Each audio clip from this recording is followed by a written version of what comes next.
शरीर को स्थिर कर लीजिए, नेत्र कोमलता से बंद, कमर सीधी, दोनों हाथ गोद में, जिह्वा को ऊपरी तालू से स्पर्श करा दीजिए। गायत्री महामंत्र और गुरु मंत्र के माध्यम से दिव्य चेतना को धारण करेंगे। संत कबीर को मन ही मन गुरु रूप में प्रणाम करेंगे।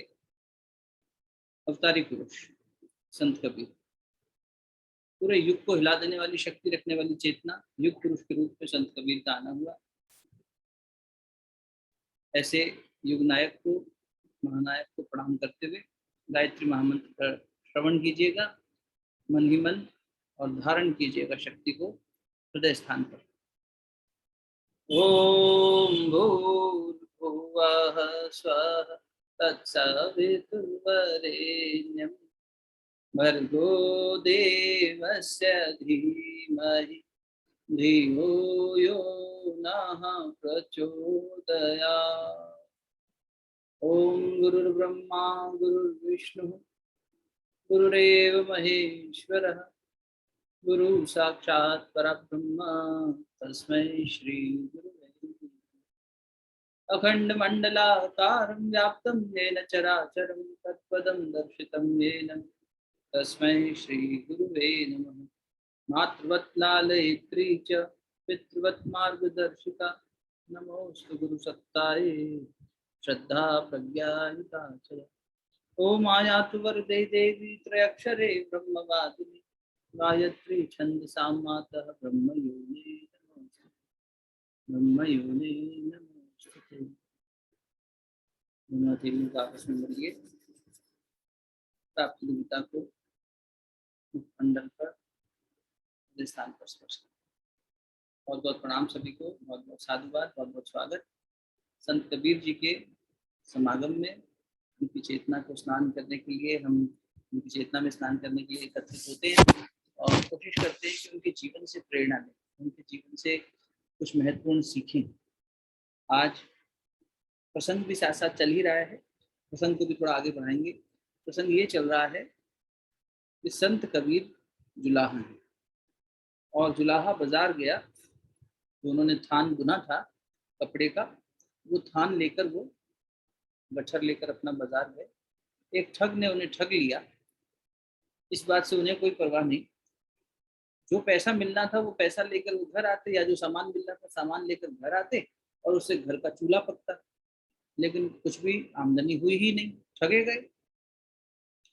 देखा जाए तो जो व्यक्ति दूसरे को ठगता है वही ठगा जाता है, वो खुद ही को मूर्ख बना रहा है। तो लग रहा है कि वो कबीर को मूर्ख बना रहा है, तो अपनी मूर्खता का तो मान। तो अब संत कबीर घर नहीं लौटे और वो जंगल में जाके कीर्तन करने लगे, और एक दिन, 2 दिन, 3 दिन बीत गए और उधर वो कीर्तन कर रहे हैं, इधर भगवान को चिंता हो रही है कि कबीर के घर में खाना कैसे पकेगा, कबीर के घर में व्यवस्था कैसे होगी, जो घर के बाकी लोग हैं उनकी। न तो कबीर को इस बात की चिंता है और ना ही कबीर के परिवार को इस बात की चिंता। सब अपरिग्रही, सब अनन्य निष्ठा वाले भक्त, सब असंख्य अनासक्त श्रेणी के भक्त, अनासक्त, किसी चीज की आशा नहीं, अपेक्षा नहीं, कुछ नहीं, जैसे और बस इस पल को जीना है साक्षी भाव, पूर्ण साक्षी भाव।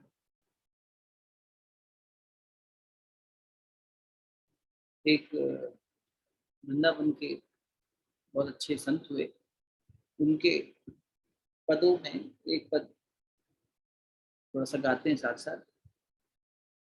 और उस पद के माध्यम से ये जो मनस्थिति है संत कबीर के परिवार की, उसको समझने का प्रयास है।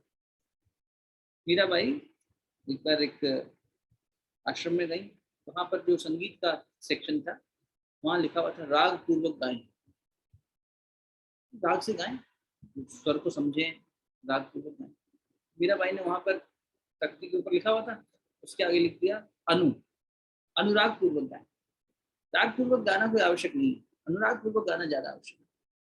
राग तो गले से भी निकाली जा सकती है, नाभि से भी निकाली जा सकती है, लेकिन हर गायक साधक नहीं होता, भाव होना चाहिए। जब भाव उतरता है किसी गीत के पीछे तो उसके सुर भले ही आगे पीछे हों पर वो भाव स्पर्श कर जाता है। अंदर तक। कोई ऐसा कलाकार जब होता है तो फिर भीतर तक स्पर्श कर जाता है ना। तो इसीलिए जब तानसेन से अकबर ने कहा था ना कि तुम बड़े राग में गाते हो, तुमसे अच्छा तो कोई है ही नहीं मेरे 9 रत्नों में, तुम्हें तो बोले आप गलत फहमी में हो, मैं तो आपको खुश करने के लिए गाता हूँ। इसलिए मेरा गायकी, मैं गायक हूँ। वास्तव में तो गायक सुनना हो तो हमारे गुरु हैं, वो साधक हैं, बैजू बावरा। अभी उनसे मिलिएगा तो बोले बुलाओ। तो अकबर ने जब कहा कि बुलाओ तो बोले वो किसी के बुलाने पे जाते ही नहीं, तो कहीं नहीं जाते। तुलसी किसी के बुलाने पे नहीं जाते थे, इसलिए अकबर ने जेल में रखा था, हमारी तौहीन करता। कबीर किसी के बुलाने पे नहीं जाते थे, इसीलिए तो लोधी इतना बैर रखता था कि मेरे दरबार में नहीं आता और मुझे सलाम नहीं ठोकता। अरे हम एक ही की बंदगी करते हैं, उसी को सलाम करते हैं। तो ये लोग बड़े ही निर्भय थे, निर्भयता का उदाहरण था इनका जीवन। कभी भी किसी से भय नहीं था। और हम तो कितना भयभीत रहते हैं, इसीलिए अब अपने भय को दूर करने के लिए या तो किसी व्यक्ति से भय खाएंगे, या किसी सामाजिक उससे भय खाएंगे, या हम अपने परिवार में किसी के खोने का भय। भय जरूर थोड़ी कि कोई हमारे को आक्रमण करे, कोई हमारे को तंग करे, उसी से भय। हमारे अपना लालच, हमारा अपना भय, हमारी अनिश्चितताएं, हमारी आस्था की कमी, इसकी वजह से हम भयभीत रहते हैं। इसलिए निवेदन किया था कल भी और परसों भी कि हम अनास्था का जो एक तरह का वायरस है, अनास्था, सब खत्म करता है। दीमक है एक तरह की अनास्था। अनास्था है हमारे अंदर। हमें बार बार ये जांचना चाहिए कि हमारी आस्था कितनी गहरी है, कितनी गहरी है। परमात्मा के किसी भी स्वरूप पर हो, गुरु के किसी भी आदर्श पर हो, लेकिन होनी चाहिए निष्ठा, आस्था गहराती चली जाती चाहिए। तभी वो प्रेम हमारा गहराता चला जाएगा। ये लोग निष्ठावान थे, पूर्ण निष्ठावान। अकबर ने कहा बुलाओ, तो बोले बाबा ऐसे नहीं आते हमारे ग्रुप में, आते ही नहीं वो। तो बोले फिर हम कैसे देखेंगे, कैसे जानेंगे जो तुम कह रहे हो उसमें क्या सत्यता है। बोले छुप के देख लो। बैजू बावरा सिर्फ परमात्मा के लिए गाते, सिर्फ। हम किसी व्यक्ति को खुश करने के लिए नहीं, हम तो सिर्फ और सिर्फ परमात्मा की खुशी के लिए, अपने आत्मानंद के लिए गाते हैं, अपने आनंद के लिए गाते हैं। स्वांतः सुखाय, ये अपने आनंद के लिए। इसलिए इन सब प्रयोजनों को औरों को खुश करने के लिए नहीं किया जाना चाहिए। ये हमेशा अपने अपने आत्मा के उत्थान के लिए किए जाने चाहिए, है ना। चलो अब एक भजन के माध्यम से देखने का प्रयास करते हैं कि क्या मनस्थिति थी संत कबीर की, और क्या मनस्थिति है हमारे मन की। हमारा मन कैसा है, जो सोचता है, जो घबराता है, और सोच के कर भी क्या पाता है। सोच के देखो, हम सोचते बहुत हैं, फियर होता है, इनसिक्योरिटी होता है, लेकिन क्या हम वास्तव में उसके आधार पर कुछ सोल्यूशन निकाल पाते हैं? कभी भी नहीं निकाल पाते। और जो थोड़ा बहुत निकलता भी है वो परमात्मा की कृपा से निकलता है। अपनी बुद्धि तो हमेशा ही भ्रमित रहती है, छोटी छोटी चीजों में व्यक्ति निर्णय नहीं कर पा रहा। तो फिर तो वृंदावन के एक संत हैं, उन्होंने लिखा, अनुराग पूर्वक सुनेंगे, अनुराग पूर्वक गाएंगे, राग छूटे तो छूटे, कोई बात। काहे को सोच करे मन मूरख, काहे को सोच करे मन मूरख, सोच करे ते काहे कर ले गो, सोच करे ते काहे कर ले गो, काहे को सोच करे मन। हम लोग इतना सोचते हैं, सोच विचार करते करते थक जाते हैं पूरी तरह से, और हमारी मनस्थिति बिगड़ती चली जाती है, और सोच सोच के कुछ कर नहीं पाते तो और हताश निराश हो जाते। परमात्मा पर हम छोड़ते ही नहीं कि है कोई सब शक्ति जो सब देख रही है कोई शक्ति जिसने सब व्यवस्था बना रखी है, वो आगे भी व्यवस्था बनाएगी। यही तो आस्था है, यही तो समर्पण है, यही तो अनन्य निष्ठा है। जान को देत अजान को देत, जान को देत अजान को देत, जहान को देत सो तोहे भी देगो, काहे को सोच करे मन मूरख, सोच करे ते काहे कर ले गो, काहे को सोच करे। वो जानने वाले को भी देता है, जिसे नहीं जानता है उसे भी देता है, पूरे जहान को देता है, तो तुझे भी देगा। मनुष्य को ही नहीं, हर प्राणी को दे रहा है, चल अचल सबको दे रहा है। सिर्फ पृथ्वी लोक पर ही नहीं, हर लोक में दे रहा है। पूरे विश्व ब्रह्मांड की व्यवस्था बनाई हुई है, सबकी व्यवस्था बनाई है, तो फिर तेरी क्यों नहीं बनाई? कितने जीव बसे जल थल में, कितने जीव बसे जल थल में, सुधि उनकी जो ले वो तेरी भी ले गो, काहे को सोच करे मन। अभी कबीर की मनस्थिति है, कबीर के परिवार की मनस्थिति है। तो कह रहे हैं, किस बात की सोच करें, क्यों चिंता करें, क्या चीज की चिंता? चाह हटी चिंता मिटी मनमा बेपरवाह, जिनको कछु न चाहिए वो शाहन को शाह। तो शहनशाह परिवार है कबीर का। भक्त का जो वातावरण होता है ना आसपास, भक्त राजा से कम थोड़ी है। तो शहन का शहन, वो तो शहनशाहों के शहनशाह है। अब वो किसको की सलाम ठोकेगा जाके बताओ? मीरा क्यों करेगी, किसी के आगे मस्तक क्यों झुकाएगी? नहीं, तुम होंगे महाराणा अपने घर के, अपनी सल्तनत के, हमारी सल्तनत ही अलग है, हमारा पूरा साम्राज्य ही अलग है। दांत नहीं जब दूध दियो थो, दांत नहीं जब दूध दियो थो, जब दांत दियो काहे अन्न न देवो, काहे को सोच करे मन। सोच करे ते काहि कर ले गो, काहे को सोच करे। जब उसने जन्म लेने से पहले व्यवस्था बनानी थी, शरीर में क्या चीज कब चाहिए उसे मालूम है, तब हमेशा देता रहा है, आगे भी दे। और देखा जाए, कुछ पल ठहर कर देखा जाए, तो मनुष्य की आवश्यकताएं सीमित हैं, शारीरिक और सामाजिक दोनों ही आवश्यकताएं बहुत सीमित हैं, और बहुत कम में पूरी हो सकती है। पर ये तृष्णा, ये वासना, ये चाहत, चाह हटी चिंता मिटी, हमारी चिंताएं और हमारी चाहतें ये हमें दौड़ाती रहती हैं, दौड़ाती। कल आपसे निवेदन किया, गुरुदेव की बात कह रहे थे, गुरुदेव कहते थे चिंता और चिता दोनों ही जलाती है, एक मरे को और एक जीवित को, उतना ही फर्क। तो हम अपनी इस जलन को मिटाने के लिए न जाने क्या क्या प्रयोजन करते रहते हैं, और सोचते हैं कि हम अपनी जिम्मेदारी का निर्वहन कर रहे हैं। अरे जिम्मेदारी का निर्वहन तो थोड़े से में हो गया था। हर जीव अपने बारे में जानता है, अपने बारे में समझता है, उसको उतना वातावरण मिल जाए कि बस वो जीविकोपार्जन के लिए क्या करना है, कितना करना है बताइए। अगर हम अपने बच्चों को ये सिखा दें कि जीवन सरलता में और सहजता में कैसे जिया जाए, तो वो भी अपना जीविकोपार्जन कर लेंगे। वो भी अपने जीविकोपार्जन के लिए, यानी पैसा कमाने के लिए जो भी युक्ति निकालनी है निकाल ही लेंगे, ईमानदारी की युक्ति कोई मानेगी भी नहीं। लेकिन हम अपनी इच्छाएं, अपनी लालसाएं और वही सब परोसते चले जाते हैं, और पूरा संसार, पूरा घर समाज एक जैसा होता चला जाता है, हर व्यक्ति दौड़ रहा है, हर व्यक्ति थक रहा है।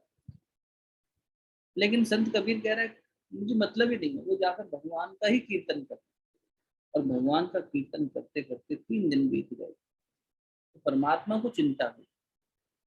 पीछे भी आपसे निवेदन किया, भक्त तो भगवान को नहीं पुकारता कि मेरी ये समस्या दूर करो, भगवान खुद देखता है कि अरे इसने सब कुछ मुझ पर अर्पित कर दिया है। हे अर्जुन, अनन्य अनन्य भाव से जो मेरी शरण में आ जाए। कल 9/22 की बात हो रही थी ना, कि जो व्यक्ति सब कुछ छोड़कर, सारी चिंता छोड़कर कहीं से भी नहीं जुड़ता, और सब कुछ मांग ये जना पूरे उपासित है, सब कुछ छोड़कर सिर्फ मुझे उपासता है, मेरी उपासना करता है, मेरे पास है।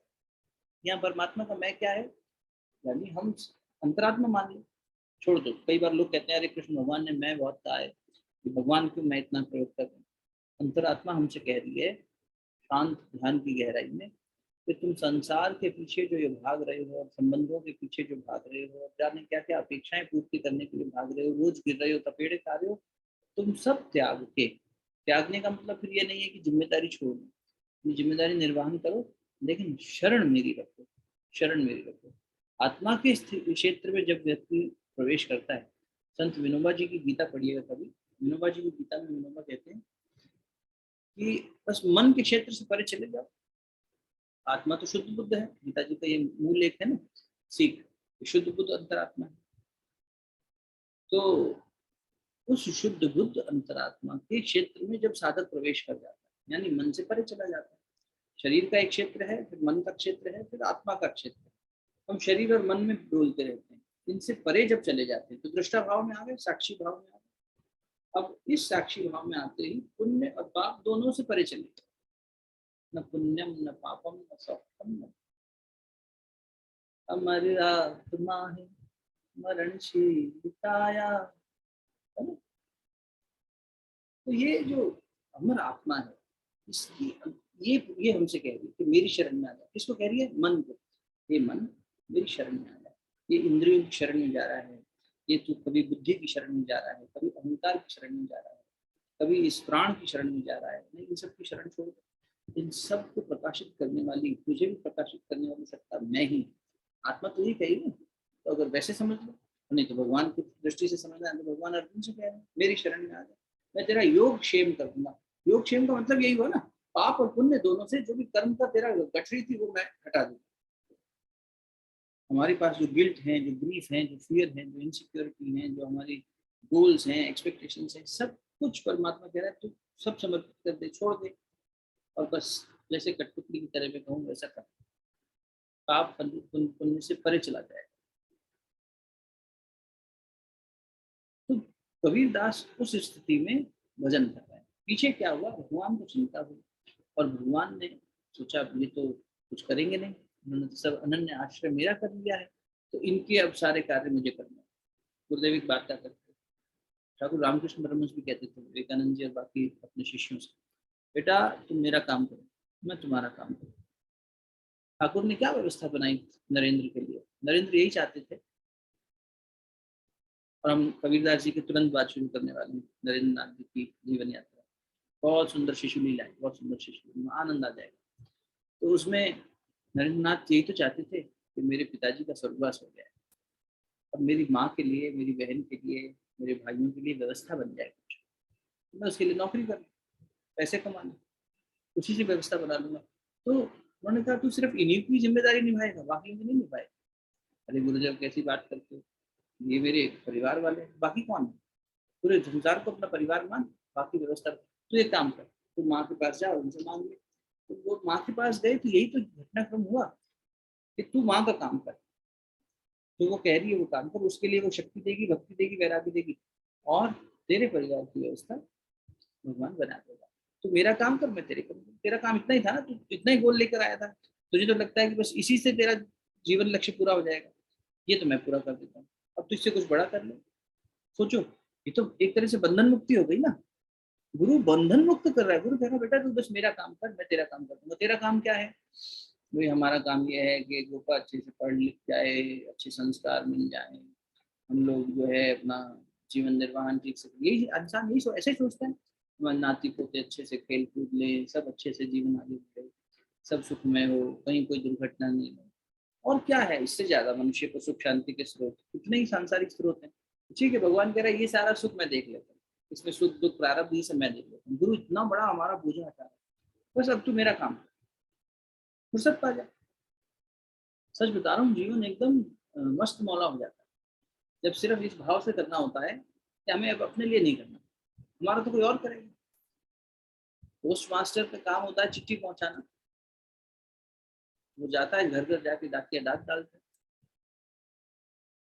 उसे बस आनंद आता है। किसी को टेलीग्राम उसने पढ़ दिया, किसी को अच्छा लगा, उसने उसको गुड़ खिला दिया, मिष्ठान खिला दिया, ठीक है, लेकिन वो सैलरी उसकी पोस्ट ऑफिस से आती है। ऐसे ही जो गुरु को समर्पित, भगवान को समर्पित करके काम करता है, तो वो देखता है फिर पूरा। तो संत कबीर की इस स्थिति में भगवान उतर आए। भगवान ने केशव बंजारा का स्वरूप बनाया, नाम भी ऐसा ही रखा, केशव बंजारा। एक बैलगाड़ी के ऊपर खूब सारा अपना घी के पीपे, बूरा, चीनी, गुड़ ये सब डाल के और धन धान डाल के सब पूरा रसोई का सामान लेके चल पड़े। और बड़ा सा एक, कौन है भैया, गाँव से इतनी बड़ी गाड़ी निकलेगी तो पता तो चलेगा ही, कौन जा रहे हो, बोले केशव बंजारा। अच्छा तो बंजारा होगा जा रहा है। तो ऐसा रूप बनाया तो किसी ने रोका भी नहीं। और कबीर के पास पहुंचे, कबीर के घर, कबीर तो घर है नहीं, वो तो कहीं बैठे हैं, पता भी नहीं है कहाँ है। कबीर की माता, उन्होंने दरवाजा खोला,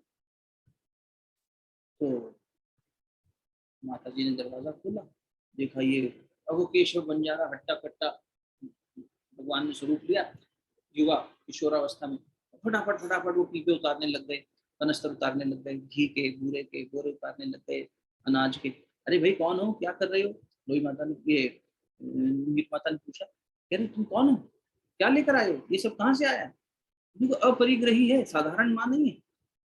अरे आपके बेटा है ना कबीर, वो आज बगल के गांव में आया था और उसका धान बड़े ऊंचे कीमत पे बिका भाई, तो जिस सेठ ने खरीदा मैं उसका सेवक हूँ। फिर भगवान कहानी बना रहे हैं, लीला रच रहे हैं। और मेरे मेरे सेठ जी ने ये सब इतनी जो आमदनी हुई ना, उसके बदले में ये सब सामान मिल गया, अब आप अपना ये पकाओ, आराम से खाओ। अरे नहीं नहीं नहीं, अभी कोतवाल आएगा वो सब धर लेगा और सब ले जाएगा, और मेरा बेटा कबीर कभी ऐसा दाम लगाता ही नहीं अपने काम का, ये अनीतिपूर्ण है, लेके जाए इसको वापस। कितनी सात्विक वान है, कितनी देखो मनोभूमि क्या होगी। ये तो मनुष्य सोचता है अरे वाह बेटे ने खूब कमाई करी, कैसे भी करी। आजकल तो 2 नंबर का पैसा भी कमाए तो माँ भी, माता पिता भी कहते हैं क्या करें, तो देखो संसार में सभी कमा रहे हैं, तू भी कमा। होता है ना, ऐसी ऐसी घटनाएं होती है संसार में। एक एक लड़का था, वो कोई काम नहीं करता था, कभी भी उसको जो है कुछ काम में रुचि नहीं होती थी। उसे घर वालों ने युक्ति निकाली कि कोई काम ढंग से नहीं करता, तो उसे माँ बाप ने एडवाइस करी कि तू चोरी कर ले, 2 पैसे तो आएंगे घर में। और काम भी ऐसा बता रहे हैं जो रात को करना पड़ेगा, लोग जब सो जाएंगे तब तो चोरी करने जाना, पकड़ा भी नहीं जाएगा, सतर्कता से जाना। उसने चोरी करनी शुरू करी। जब जाने लगा चोरी करने तो उसकी माँ ने कहा, माता पिता की सीख काम आती है ना हमेशा जीवन में। उन्होंने कहा कि बस एक चीज से बच के रहना, जहाँ कहीं भी भगवान का सत्संग हो रहा हो वहां मत जाना, नहीं तो तेरा ये काम भी ठप पड़ जाएगा। सत्संग का महत्व क्या है, इसके लिए इस कहानी हमने भी पीछे रिट्रीट में हमारे एक भैया आए थे, उन्होंने सुनाई, गोपी भैया। तो वो बोले कि भैया, वो आदमी जो है गांठ बांध ली, वो चोरी करता था, घर आता था। एक दिन एक जगह पंडाल में सत्संग चल रहा था, तो वो ये देखने गया कि भाई यहाँ तो पंडाल में रात भर ये जगराता चलेगा, कथा चलेगी, तो इसका मतलब इतने सारे लोग कथा से जुड़े जुड़े हुए हैं, सुनने जाएंगे तो इतने सारे घर खाली हैं, तो आज बड़ा लंबा हाथ मारेंगे। तो बस वो ये देखने गया कि पंडाल में कितने लोग होंगे, उस हिसाब से अनुमान लगाया कि कितने घरों में चोरी करनी है। जब वो देखा उसने और देख के निकलने लगा तो उसके पैर में कील चुभ गया। कील चुभ गया तो वो कील निकालने के लिए वहां बैठ गया। जब वो वहां बैठकर अपनी कील निकाल रहा था तो उसके कान में एक लाइन पड़ी, जो मंच पे बैठकर कथावाचक कह रहे होंगे कि भगवान की कभी परछाई नहीं होती, भगवान की शैडो नहीं होती। बस इतनी बात उसे कान में पड़ी, तब तक वो वहां से चला गया। अब वो चोरी करते हुए पकड़ा गया। जब पकड़ के उसे कारागृह में बंद किया गया तो खूब उससे प्रश्न किए गए, डराया धमकाया गया, लेकिन हुनरवान था, तो हर बार बड़ी होशियारी से उसने टाल दिया कि नहीं मैं चोर नहीं। कन्विंसिंगली उसने ये आंसर दे दिया। तो जो कोतवाल था उसने कहा कि उसको भगवान का डरावा देते, भगवान के डर से ये जरूर सच बोलेगा। तो उन्होंने अपने हवलदार से कहा कि तुम एक काम करो, अलग अलग रूप बना के आओ। कभी किसी को बोला कि तुम भैरव जी बन के आओ, तो ऐसे तो वो आया, तो ये भगवान के नाम पर तो सच बोलेगा ऐसा उम्मीद थी। तो उसने देखा कि जो व्यक्ति आया है वो दिख तो रहा है भैरव जी जैसा, लेकिन उसकी परछाई भी दिख रही है। तो उसको सत्संग में सुनी हुई बात याद आ गई कि भगवान की परछाई नहीं होती। तो उसने कहा ये तो भगवान नहीं है। ये तो भगवान है नहीं, मन में खुद को कहा। तो इसने फिर वही बात कह दी कि देखो मैंने तो चोरी नहीं की, मैं चोरी करते हुए पकड़ा गया, नहीं मैं चोर नहीं हूँ, मैं चोर नहीं। तो कहने का मतलब ये है, सत्संग में छोटी सी बात भी उसे काम आती है। ये हालांकि उदाहरण थोड़ा सा नेगेटिव उसका है, लेकिन फिर भी सत्संग में सब ये, अब ये ऐसा परिवार है जो हर समय सत्संग में ही रहता है, सत का संग करता है। तो माई ने क्या कहा, बोले नहीं, ये असत का लग रहा है मुझे, मैं इसे नहीं रख सकती, इसको लेकर जाओ। लेकिन भगवान तो भगवान, वो भ्रमित करने में एक सम्मोहन कर देते हैं, इसलिए मोहन नाम है उनका। उन्होंने फटाफट सारा सामान उतारा और इससे पहले कि वो कुछ कहती वो उतना लेकर बैलगाड़ी चले गए। अब हल्ला मच गया गांव भर में कि कबीर के घर में इतना सब राशन पानी आया है और कबीर के घर जो है पंगत हो रही है, क्योंकि कोई ना कोई आता ही था, सब लोग आने लगे, भोजन प्रसाद पाने लगे। दोई माता ने ये कहा कि कबीरदास जी है कहाँ, कोई पता तो चले, जाओ भाई कमाल ढूंढ के आओ, पिताजी कहाँ है।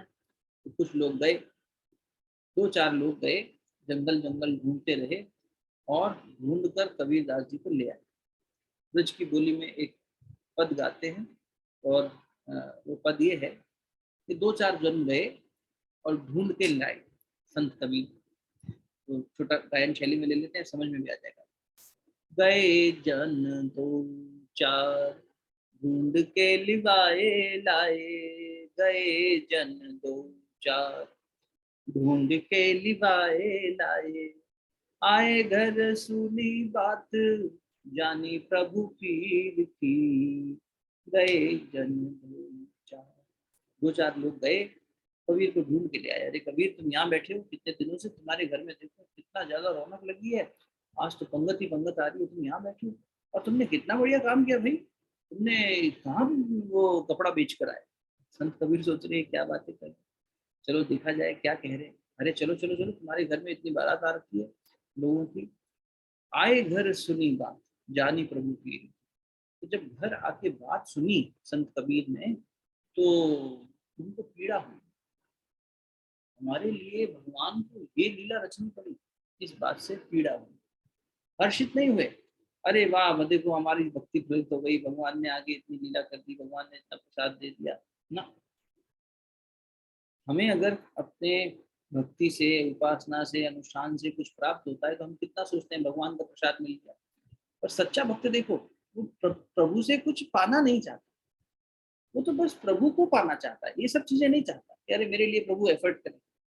कई बार होता है ना, घर में इतना प्रेम होता है कि अरे कोई आपके लिए करे तो आपको अच्छा मिलता है, अरे मेरे लिए मत करो, तुम बैठो आराम से, तुम मैं खुद कर लूंगा। ऐसा कुछ पीड़ा जानी प्रभु पीड़ की कि भगवान ने मेरे लिए इतना किया, भगवान को कितनी वेदना हुई होगी, भगवान को कितना कष्ट उठाना पड़ा होगा, ऐसा सोच के कभी उदास हो गए। रहे सुख पाए कृपा, रहे सुख पाए कृपा, करी रघुवीर दई, दई क्षण में लुटाए सब गोरी भक्त वीर की, गए जन 2-4 ढूंढ के लिवाए लाए। क्या कह रहे हैं अगले पद में, रहे सुख पाए कृपा करी रघुवीर दई।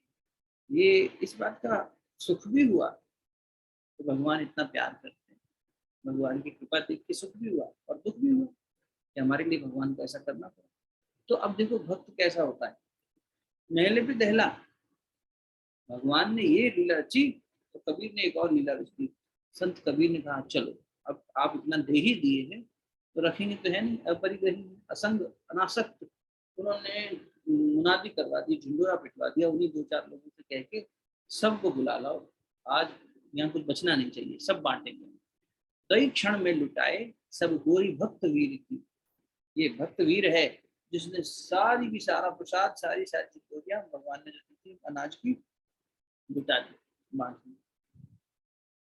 दियो छोड़ तानो बानो सुख सरसानो हिये, दियो छोड़ तानो बानो।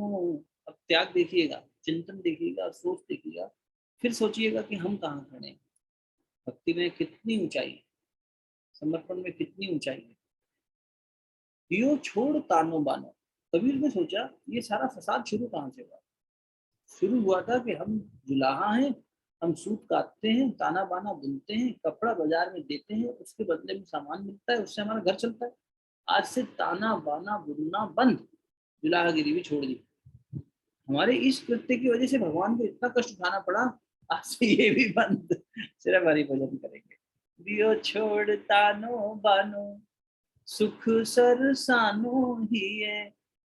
उन्होंने जो भगवान का सुख है उसी को मन में बसाएंगे, इस सब से नहीं करेंगे कुछ। किए रोष ध्याए सुनी विप्रत जी धीर की, गए जन 2-4 ढूंढ के लिवाए लाए। क्या कह रहे, किए रोष ध्याए सुनी, जब सुना, जब इस तरफ ध्यान गया, बनारस के तथाकथित ब्राह्मणों का, पंडितों का इस ओर ध्यान गया। अरे कबीर के घर तो रौनक लगी हुई है, कल तक का जुलाहा आज दोनों हाथों से लुटा रहा है, ये कहाँ से आ गया इसके पास। जो भी कबीर को नीचा दिखाना चाहते थे, जो द्वेष करते थे, जब उनके कान में ये बात पड़ी तो उनका धीर हिल गया, उनका अधीर उठ गया। विप्र तजी धीर की किए रोष ध्याय सुनी, रोष आ गया, उनको गुस्सा आ गया। विप्र यानी ब्राह्मण, तजी धीर की, तो तथाकथित जो ब्राह्मण थे उन्होंने अपना धैर्य छोड़ा, उनमें रोष आ गया और वो कबीर को बदनाम करने के लिए, उनके साथ फिर से बहस करने के लिए उनके घर की ओर चल पड़े। अब देखो आगे क्या होगा वो तो आगे देखेंगे, लेकिन हमारे लिए इस प्रसंग के साथ साथ इसकी सीख भी महत्वपूर्ण है। संत कबीर जो है वो कह रहे हैं कि सारी की सारी चिंताएं भगवान को छोड़कर सिर्फ उन्हीं में आश्रित हो जाओ। भागवत जी का एक श्लोक है, मैं आपके लिए निकाल के लाऊंगा कल।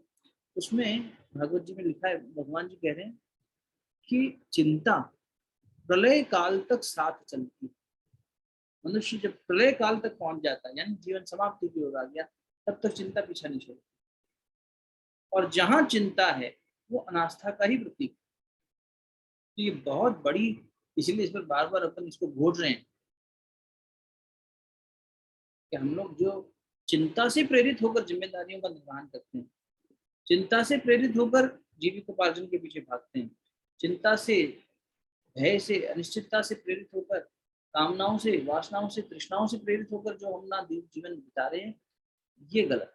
हमें लग ये रहा है, भ्रम ऐसा है, माया बड़ी छगनी, हमें ये लग रहा है कि हम जिम्मेदारियां निभा रहे हैं, अच्छा काम कर रहे हैं, देखो हम कितना सामाजिक हैं, कितना है नहीं। कहीं कोई सोशल वर्क भी कर रहा है तो उसे अपनी भूख है कि भाई हमारा नाम, हमारी प्रशंसा अर्थी भी जाए तो उसमें लोग जुलूस में इकट्ठा हों, ये सब चाह रहे हैं। सच्चा दीपक तो शांति से जलता है, किसी को आवाज नहीं करता, किसी से ये नहीं कहता कि आओ मेरी वाह वाह करो, मेरी माला चढ़ाओ। सच्चा फूल तो कोने में कहीं भी खिल जाता है छुप के, और सुगंधी फैलाता है। वो नहीं कहता मुझे आगे जाके यहाँ प्रकट होना है, इसके सामने मेरी फोटो खींचनी है, इसके गले में जाना है, इसके पैरों में चढ़ना है, नहीं। उसे तो फूल है, खुशबू बिखेरनी है, कहीं भी हो, बगीचे में हो तो क्या, किसी के श्रृंगार का हिस्सा हो तो क्या, और कहीं भगवान के उसमें हो तो क्या, सब जगह वैसा ही उसका सुगंधित तो उसे बिखेर। तो ये देखने लायक बात है कि हमारा जो जीवन है, हमारी जो साधना है, वो कल से भी कुछ लोग साथ चलेंगे, सुबह 6 से 6:30 बैठेंगे, अभी अच्छे मैसेजेस आए, हमने निवेदन किया कि बताइए कि क्या आप चाहते हैं, कोई 2 समस्याएं जिनका निर्वहन हम अगले 14 दिनों में बैठकर करें। तो अच्छी बात लगी कि लोगों ने ध्यान की तरफ भी कहा, मुझे मेरी अंतर यात्रा में मेरा ध्यान नहीं रुकता, मेरी कंसंट्रेशन की कमी है, मन इधर उधर फ्लक्चुएट होता है। तो ये अच्छा है कि लोग आध्यात्मिक दृष्टि से भी इस यात्रा को लेकर चलना चाह रहे हैं। नहीं तो फिर यही हो जाता है सिर्फ कि स्ट्रेस है, ये है वो। सांसारिक समस्याओं का कारण ही यही है, वो तो हमारी ये शांति हमने खुद ही बना रखी है ना, हमारा फियर, हमारी इनसिक्योरिटी, उस वजह से। तो आज का ध्यान इसी पर करते हैं, थोड़ा ध्यान करेंगे आज, क्योंकि कल सुबह जल्दी सबको इकट्ठे होना है, काफी लोग आप में से भी हैं जो सुबह साथ जुड़ेंगे। तो यही चीज का ध्यान करेंगे कि हमारे अंदर का ये भय, अनिश्चितता, ये सब हम प्रभु को समर्पित कर सकें, और हमारे अंदर एक निर्भयता आ सके, एक अनन्यता आ सके, हम केवल एक ही आश्रय पर जा सके, इधर उधर से हमारा मन भटकना बंद। ठीक है, छोटा सा ध्यान करते हैं। आप सभी से विनम्र प्रार्थना, शरीर को स्थिर कर लीजिए और ध्यान की व्यवस्था बना लीजिए, थोड़ा सा तो लाइट्स वगैरह डिम कर लीजिए और शांति का वातावरण आसपास बना लें। नेत्र कोमलता से बंद, शरीर स्थिर।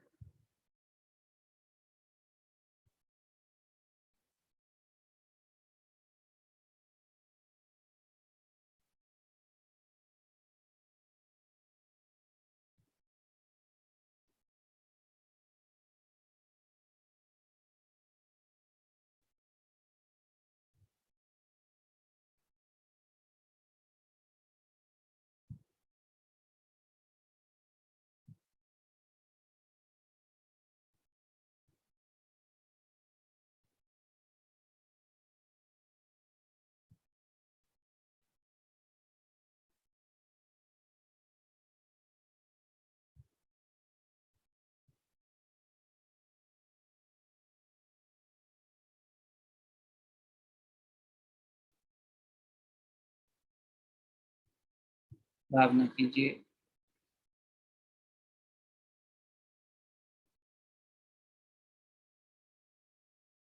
हम अपनी सारी चिंताएं परमात्मा को समर्पित कर दें। लौकिक, दैहिक, आध्यात्मिक सभी प्रकार की चिंता भगवान को।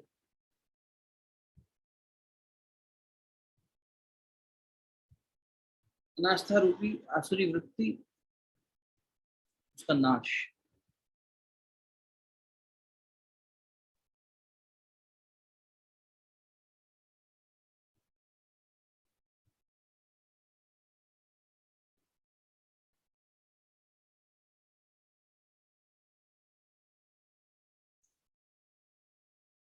हम भगवान का काम करें, भगवान हमारा काम।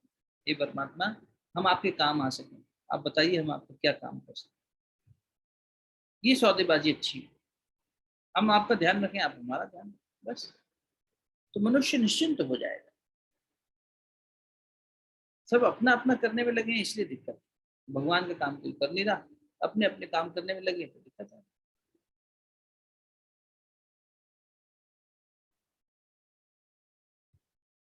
रहना नहीं ये देश बिराना है। संत कबीर ने लिखा पद।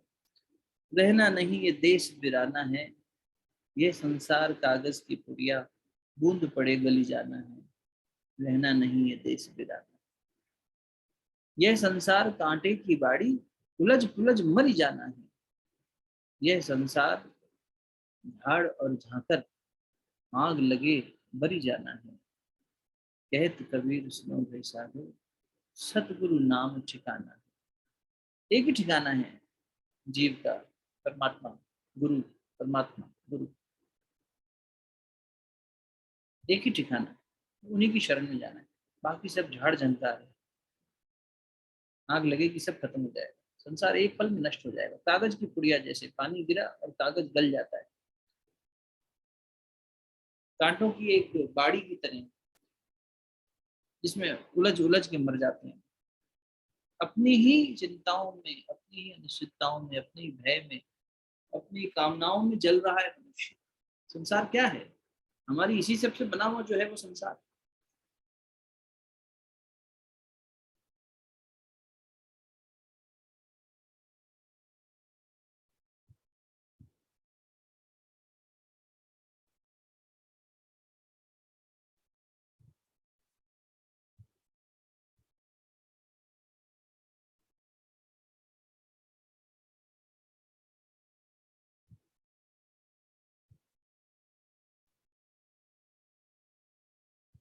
जैसे जैसे हमारा मन भगवान की ओर प्रेरित होगा, संसार अपने आप कम होता चला जाएगा। क्योंकि हमारा भय, हमारी निश्चितता, हमारी वासना, हमारी कामना सब कम होती चली जाएगी। सांसारिक, लौकिक और दैहिक ये कामनाएं कम होती चली जाएंगी। मन आत्मा की ओर चल पड़ेगा, योग क्षेम होने लगेगा, पाप पुण्य से परे दृष्टा भाव में स्थिति बनने लगेगी। शुरुआत कहाँ से करनी है? तो संत कबीर ने पहले दिन कहा, संस्कार रूपी शेर को गाय के समान घास चराना सिखाओ। संस्कारों को धो, उसके लिए तपस्या, जप और तप, जपो और तपो।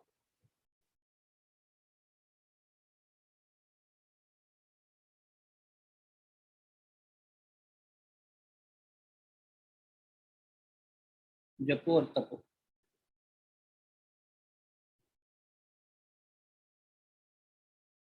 बार बार आदर्शों को जपो, मंत्रों को जपो, भगवान की सीख को जपो, मन ही मन उसका चिंतन करो, निर्ध्यासन करो।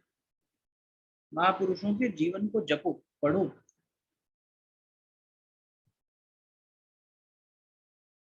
ऐसे स्थानों पर जहां उनकी शक्ति गहरी महसूस होती है, वहां जाओ, अनुभव करो।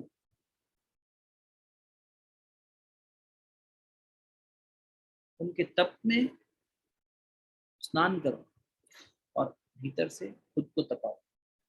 जब से प्राप्त हुई ऊर्जा से, उस गर्माहट से संस्कारों को तपाओ।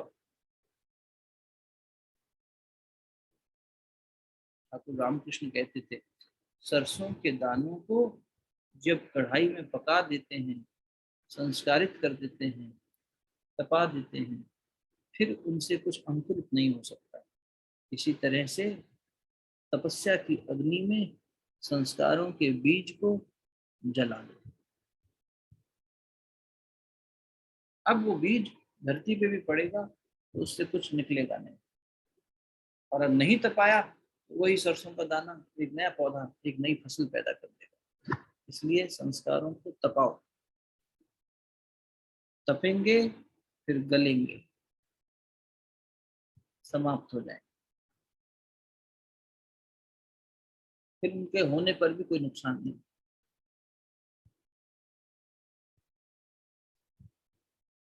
तप की अग्नि से तपस्या फलित होगी, असंग से, नासक्ति से। धीरे धीरे खुद को डिटैच करो, सादगी लाओ, प्रयास करके देखिए। अगले 1 महीने हम 2 ही जोड़ी कपड़े रखेंगे, वही बदल बदल के ऑफिस का काम करेंगे, क्या दिक्कत? एक दिन एक पहनेंगे, एक दिन दूसरा पहनेंगे। हमारे काम की वैल्यू है कि हमारे कपड़ों की वैल्यू? वही पहने, सादगी में जिएंगे। क्यों हमें रोज ये सोचना पड़ रहा है कि क्या पहने, क्या पहने, क्या पहने? अगले कुछ दिन हम सात्विक भोजन तय कर लें, यही भोजन करेंगे।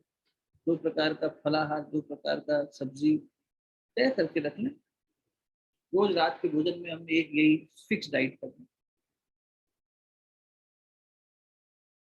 सादगी, धीरे धीरे शुरू करिए तपस्या। और कोई एक नियम सुनिश्चित कर लें जो हम करेंगे ही, समय और उसका स्थान तय कर लें, उसको निश्चित रूप से करें।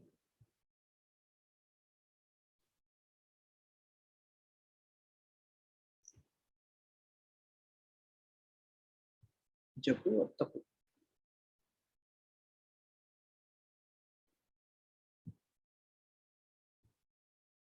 शांति पाठ में भी यही प्रार्थना, प्रकाश की ओर गति करें, अग्नि की ओर गति करें।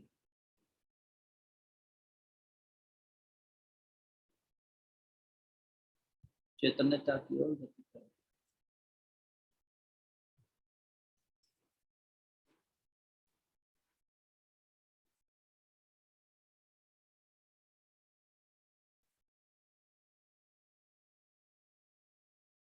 ओम अग्ने सुपथाराय स्नान विश्वा देव वयुनानि विद्वान् अस्मज्जुहुरामेन भूयोधीते भूयिष्ठं तं विधेम।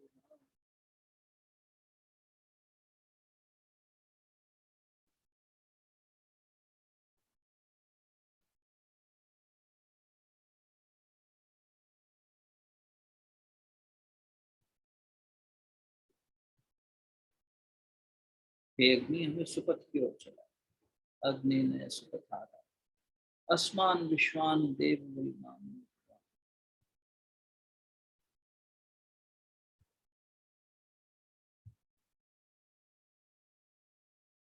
आनंद की ओर ले चलो,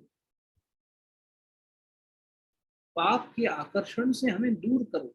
ऋषि की प्रार्थना है, आपके प्रति सर्वस्व संपूर्ण अपना समर्पण करते हैं। यूयोध्यस्मुज्जुहुराणमेन भूयिष्ठान्तं ते नमोक्तिं विधेम।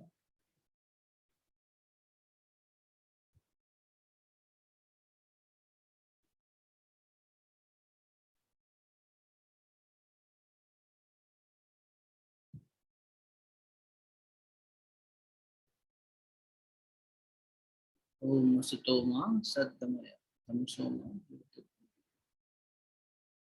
मृत्योर्मामृतंगमय। ओम शांति शांति। ओम विश्वानि देव सवितर्वृतानि पराशरो यद्भद्रं तन्नास्ति। ओम शांति शांति। ओम शांति शांति। ओम शांति शांति। समाप्त। शांति। दोनों तीनों को अच्छे से आपस में मिलिए।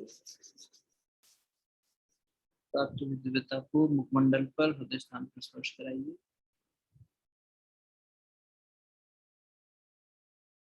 बाकी उत्सव को कल आगे बढ़ाएंगे और जानेंगे कि संत कबीर ने जब ये प्रयोग किया अब इसका प्रभाव क्या पड़ा। देखो सिर्फ ऐसा तो नहीं है कि उन्होंने अपना ताना बाना बनना जब छोड़ेंगे और एक भक्त जब कोई घटना करता है अपने जीवन में तो उसका एक बहुत बड़ा प्रभाव पड़ता है।